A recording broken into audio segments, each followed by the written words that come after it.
Alright guys, it's time to start a new chapter. We're going to be starting chapter 11 here. It's mostly about looking at different inheritance patterns. In chapter 10 we talked about one single inheritance pattern, that was complete dominance. And hopefully you still remember what that is. That's where one allele is completely dominant over the other allele. One is masked or hidden. But there are many other inheritance patterns that we can look at, and this chapter will look at various different inheritance patterns. And so first one we're going to talk about today, well, let's look at an example first. And so with complete dominance we have a red flower crossed with a white flower, and with complete dominance you would expect to see, well, first I need to tell you which one is dominant. If the red flower is dominant and the white is recessive, you would expect to see all red offspring. But there is another option here, and probably not a surprise. I think this is the one I mentioned in class. What if you get pink offspring? What does that mean? What kind of inheritance pattern would that be? Seems kind of like a mixture. So you take red paint and white paint, you mix them together, and you get pink somewhere in the middle. And so that's kind of what this inheritance pattern is. And so this is called incomplete dominance. So fortunately, the downfall of recording in the classroom is we have the birds, and so you get to hear them in the background. So try to ignore them. There's nothing I can do. I can't make them shut up. So anyways, incomplete dominance is a type of dominance in which well, you have homozygous for one color, a homozygous for the other, but the heterozygous genotype gives you an in-between. And so, as you can see here, there's two different ways. We have our traditional Punnett square where you have the alleles, but in this case, where there is no dominant allele, we don't use a capital or a lowercase. We use one letter to represent one allele and another letter to represent the other allele. So in this case, we have R's for the red allele and W's for the white allele. And so everything else is done the same. Okay, on one side has the alleles for one individual, the other side has the alleles for the other individual.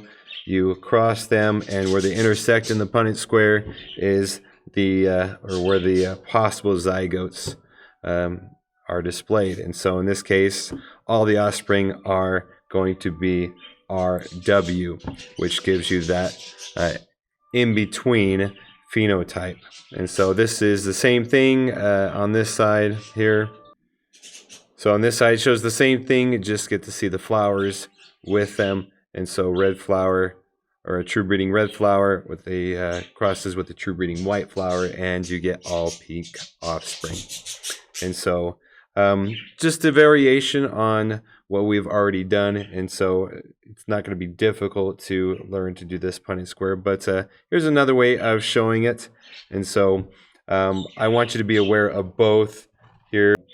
You could write this as just RR, but I want you to be aware that you can see it this way. The C just represents color, and then the actual allele is written above it with that R up there. But it means the same thing. These two things are identical. And same goes for the white down here. So if you have WW, it's the same thing as writing the C with the W above it. And so in this case, this example shows you the heterozygous cross. And so we've got a pink flower crossed with a pink flower. As you can see, you get a similar ratio to the heterozygous. So when you cross these two pink flowers, you get all three possibilities. You get the red flower, you get two pink flowers, and you get a white flower. Okay, and so as you can see down here at the bottom, the ratio is actually identical to or the genotypic ratio is actually identical to the complete dominance, where you get 1 2 to 1.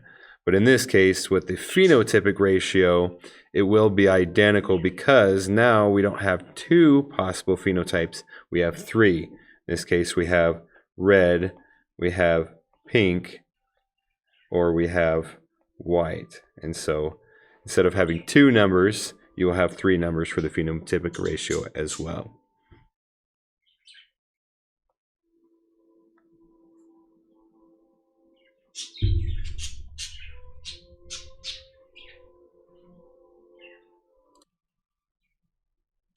So let's go ahead and do an example with chickens. And so we've got a pure breeding black chicken, a pure breeding white chicken, and when you cross the two, you get what they call blue.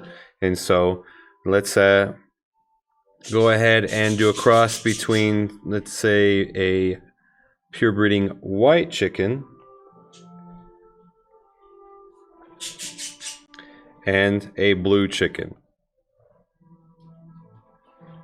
So you go ahead and fill in the Punnett square.